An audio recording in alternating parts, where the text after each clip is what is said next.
ఓం నమో నారాయణాయ. ఓం నమఃశివాయ. మాఘపురాణము 26వ అధ్యాయము. వశిష్ఠ మహర్షి దిలీప మహారాజుకి మాఘమాస విశిష్టతను అనేక పుణ్యపురుషుల వృత్తాంతాలను వినిపించగా విని ఆ మహారాజు, గురువర్య, మీ వల్ల అనేక పుణ్యకథలు విని చరితార్థుడైనాను. నాకొక సందేహం ఉంది. అది కూడా మీరే తీర్చినట్లయితే చాలా సంతోషిస్తాను. మాఘమాసంలో ఏ ఏ పుణ్యతీర్థాలు సేవిస్తే విశేష ఫలితం కలుగుతుందో నాకు చెప్పండి అని అడిగాడు. అప్పుడు వశిష్ఠ మహర్షి, రాజేంద్ర, మాఘమాసంలో ప్రాతకాల స్నానానికి పుణ్యతీర్థాలే మంచివి. పుణ్యతీర్థాలు లేకపోతే ఆఖరికి చెరువులో స్నానం చేసినా మంచిదే. అవి అందుబాటులో లేకపోతే నూతి నీడలోనైనా స్నానం చేయాలి. కానీ పుణ్యతీర్థాలు అందుబాటులో లేవు కనుక స్నానమే చెయ్యను అనడం అవివేకం అవుతుంది. మాఘమాసంలో ప్రయాగలో త్రివేణి సంగమంలో స్నానం చేయడం అత్యుత్తమైన కార్యం. అక్కడ గంగా, యమున, సరస్వతి పుణ్యనదులు మూడూ కలిసే చోటు. అటువంటి పుణ్యతీర్థం భూమండలంలో ఇంకెక్కడా లేదు. భారతదేశంలో నదులన్నిటిలోనూ మొట్టమొదట చెప్పదగిన పవిత్రమైనది గంగా నది. అది సముద్రంలో కలిసే చోట స్నానం చేయడం కూడా చాలా విశేషమని పెద్దలు చెబుతారు.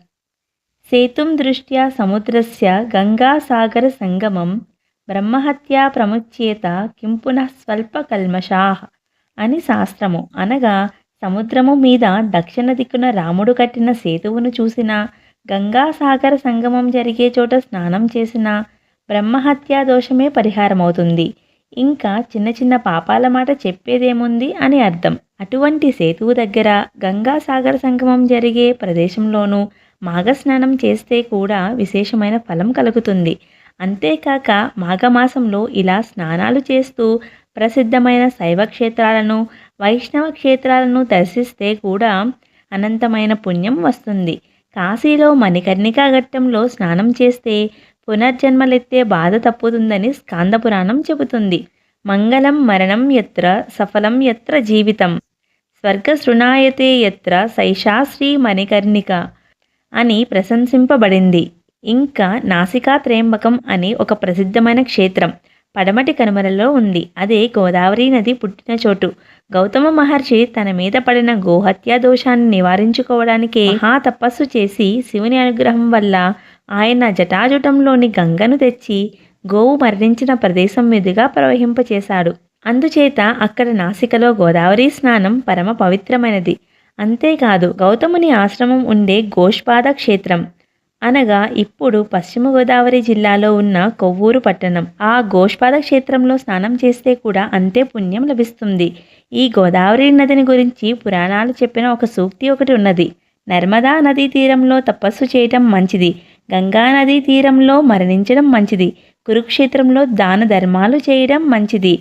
గౌతమి నదీ తీరంలో అనగా గోదావరి నదీ తీరంలో ఈ 3 పనులు విశేషమైన ఫలితాన్ని ఇస్తాయని పురాణాలలో చెప్పబడింది. మన దేశంలో ఎన్నో పుణ్య నదులున్నాయి. వాటి ఒడ్డున ఎన్నో పుణ్యక్షేత్రాలు ఉన్నాయి. నదులు వాటి పవిత్రత్వం ప్రధానంగా ఉన్న ప్రదేశాలను పుణ్యతీర్థాలు అంటారు. నదులు లేకపోయినా దేవుడు అతని మహిమ కలిగిన ప్రదేశాలను పుణ్యక్షేత్రాలు అంటారు. అటువంటి తీర్థక్షేత్రాలను ఈ పర్వదినాల్లో ఒక్కసారి తలుచుకుని నమస్కారం చేసిన మహాపుణ్యం లభిస్తుంది. కొన్ని చోట్ల పుణ్యతీర్థాలు, పుణ్యక్షేత్రాలు కలిసిన ప్రదేశాలు ఉన్నాయి. వాటిలో కొన్ని కాశీనగరం, శ్రీరంగం, రామేశ్వరం, బాసర, శ్రీశైలం ఇలా చాలానే ఉన్నాయి. మన దేశంలో చాలా పవిత్రమైన నదులు కూడా ఉన్నాయి. గంగా, గౌతమి, నర్మదా, యమున, సరస్వతి, కావేరి, తుంగభద్ర, రేణుక, కృతమాల, తామ్రపర్ణి, వశిష్ట, సరయు, ప్రణీత మొదలైన నదులను ఎక్కడి నుండి తలుచుకున్నా మన పాపాలు నశిస్తాయి. అలానే కొన్ని క్షేత్రాలు అయోధ్య, మధుర, హరిద్వార, కాశీ, ఉజ్జయిని, పూరి, ద్వారక ఈ 7 క్షేత్రాలు మోక్షాన్ని ప్రసాదిస్తాయి. ఇలాంటివి ఎన్నో పుణ్యక్షేత్రాలు మన పవిత్ర భారతదేశంలో ఉండి తలుచుకున్న వారి పాపాలను నశింపచేస్తూ ఎంతో ప్రసిద్ధి పొంది ఉన్నాయి. ఈ పుణ్యతీర్థాలను, క్షేత్రాలను స్మరిస్తుంటే అక్కడి దేవతామూర్తులు, వారి మహాత్యాలు జ్ఞాపక వస్తాయి. అది కూడా మన జీవితానికి పరమార్థమే కదా. సరస్వతి నది తీరాన ప్రభాస తీర్థం ఉన్నది. ఆ తీర్థ స్మరణ మాత్రం చేత బ్రహ్మహత్యాది మహాపాతకాలు నశిస్తాయంటారు. దీనికి ఒక ప్రాచీన పురాణ గాథ ఉంది, చెబుతాను విను. పూర్వం నారాయణుని నాభికమలంలోంచి పుట్టిన బ్రహ్మకు, స్వయంభూ అయిన పరమేశ్వరునికి 5 ముఖాలు ఉండేవి. బ్రహ్మ పంచముఖాలకు పేర్లు లేవు కానీ పరమశివుని పంచముఖాలకు పేర్లు ఉన్నాయి.